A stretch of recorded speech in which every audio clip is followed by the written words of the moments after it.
آپ سے کئی دفعہ غازہ پہ بات ہوئی, آپ نے کہا کہ دیر از اے پلان جس کو فالو کیا جا رہا ہے, بٹ اب جس طرح کا سیناریو بن رہا ہے, انہوں نے کہا جی بفر زون 30% حصے کو بنا دیا ہے ہم نے, اس میں پاکستان کا اب کیا لاہ عمل ہوگا کنسیڈرنگ دا سچویشن؟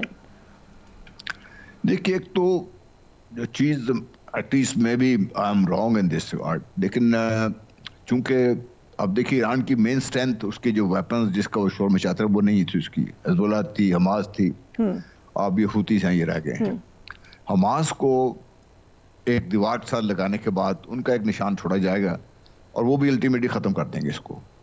حزب اللہ کا دیکھیے کہ حزب اللہ کو کس طریقے سے انہوں نے ڈیفینڈ کر دیا اس طریقے سے. تو ایران کے یہ جو دو اسٹرانگ آرمز کہہ لیجیے یا مضبوطی پلرز تھے وہ تو ابھی گرتے ہوئے نظر آ رہے ہیں آپ کو. سیریا میں آپ دیکھیے کبھی سعودی عربیہ نے پرابلی کمٹ کیا ہے کہ ان کی لونز کو ینگ ڈیولپمنٹ میں کنٹریبیوٹ کریں گے, اور وہاں پر بھی تقریباً ایران کے ہاتھ سے گیم نکل گئی. اب ہوتی جا کے رہ گئے. اب ایران کو جب یہ بات چل رہی ہے تو ایران کے پاس کوئی زیادہ بارگیننگ چپس اس وقت نہیں ہے.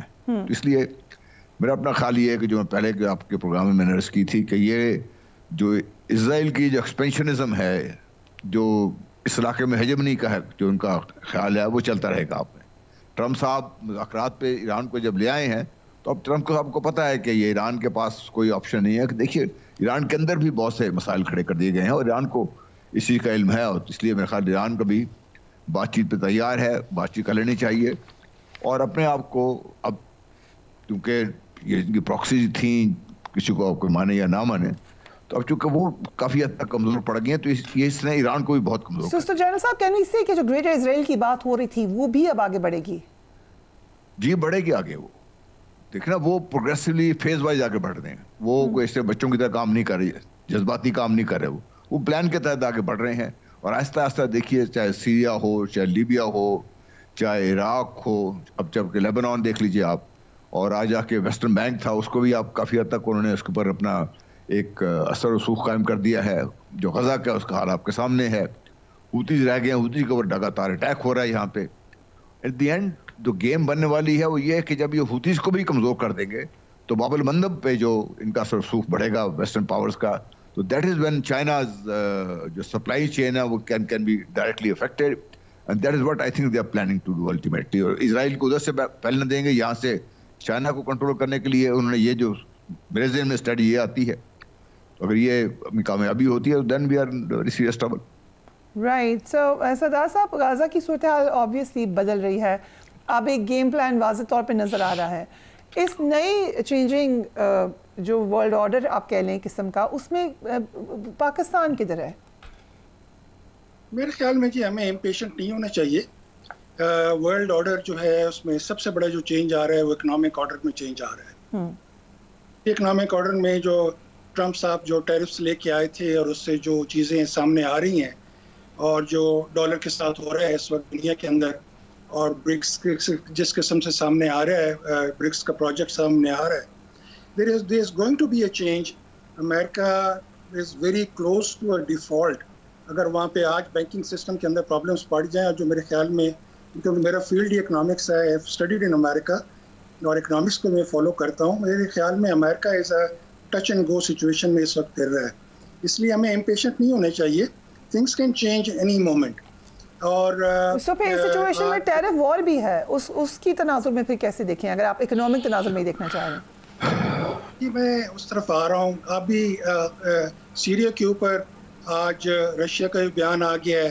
اگلے دن یو این کے اندر جو مسلم امہ کی طرف سے, کنٹریز کی طرف سے جو قرارداد پیش کی گئی, اس میں وہ پاکستان کے ذریعے پیش کی گئی, اس پہ بھی بہت زیادہ کامنٹریز آ رہی ہیں. بٹ دا پوائنٹ از کہ things are changing, the world is changing right now, بڑی ریپڈلی چینج ہو رہی ہے. یوکرین کی war, western Europe, America, things are changing very rapidly. اور جس طریقے سے چائنا نے کنفرنٹ کیا ہے امریکہ کو, لگتا ہے ایسا ہے کہ they were prepared and they were preparing for something like this. So let's see. باقی رہ گیا اسرائیل کے اندر بھی بہت زیادہ پرابلمز ہیں, اور نیتن یاہو کی جو اپنی پرابلمز ہیں وہ وار کنٹینیو کر رہے ہیں فار ہز اون, تاکہ اس کا اپنا جو ٹینیور ہے وہ لمبا ہو سکے. جس دن یہ ختم ہوگی اس دن الیکشنز ہوں گی, اور نیتن یاہو کا کوئی چانس نہیں ہے اس کا اور اس کی پارٹی کے الیکشن جیتنے کا. Right. So let's see and let's keep in touch and let's see کہ آگے کیا ہوتا ہے. سو اگر if you allow me, general صاحب, یہ کیونکہ بات ہو رہی ہے اس وقت الیکشن کی, ڈیموکریٹک سسٹم کی, امریکہ میں بھی ایک سروے کے مطابق 3 ماہ میں ٹرمپ کی مقبولیت میں 14% کمی آئی ہے, جبکہ 2024 کے الیکشنز میں ڈونلڈ ٹرمپ 1.5% پاپولر ووٹ سے بائیڈن سے آگے رہے تھے. سو ایک دم سے اٹس اے ہیوج ڈپ. یہ آگے بڑھے گا آئندہ آنے والے دنوں میں؟ دیکھیں, ٹرمپ کو اس چیز سے کوئی فرق نہیں پڑ رہا ہے. دا وے ہی از گوئنگ, ان کو کوئی فرق نہیں پڑ رہا. اور لیٹ می سے کہ جو لوگ ٹرمپ کو لے کر آئے ہیں وہ what you call the deep state اور this runs across the international borders, وہ لوگوں نے جو ٹرمپ سے کام لینا ہے اور ٹرمپ اس کام کی طرف بڑھے ہوئے ہیں. ٹرمپ صاحب کو فکر کوئی نہیں اس چیز کا. میرا خیال نہیں ہے کہ وہ اگر اس کو پاپولیرٹی کی طرف جاتا تو اس قسم کام کرتا. وہ اس نے جو بھی کام کیے جب سے وہ آیا اس وقت سے ٹرمپ صاحب کو دیکھیے کہ جو بھی اقدامات ہیں ان کے انٹرنیشنلی دیکھ لیجیے, ان کے خلاف جو بھی جذبات ہیں, چاہے یورپ کے ہیں, چاہے ایشیا میں دیکھ لیجیے, چین ہے, روس ہے, سب کے. تو ٹرمپ صاحب کا ایک طریقے, there is a method in his madness. ایسی نہیں ہے کوئی بھی کام کر رہے ہیں وہ, there is a proper method in his madness. جس میں پہلے عرض کی کہ بھئی ان کا جو اسٹریٹجی ہے وہ اب مجھے نظر آ رہی ہے. یہ how the others react to it that we'll have to see, because China نے ابھی تک اپنے آپ کو ایز اے ملٹری پاور کبھی سامنے نہیں لے کے آئے ہیں. ٹھیک ہے, دے آر اکنامک پاور,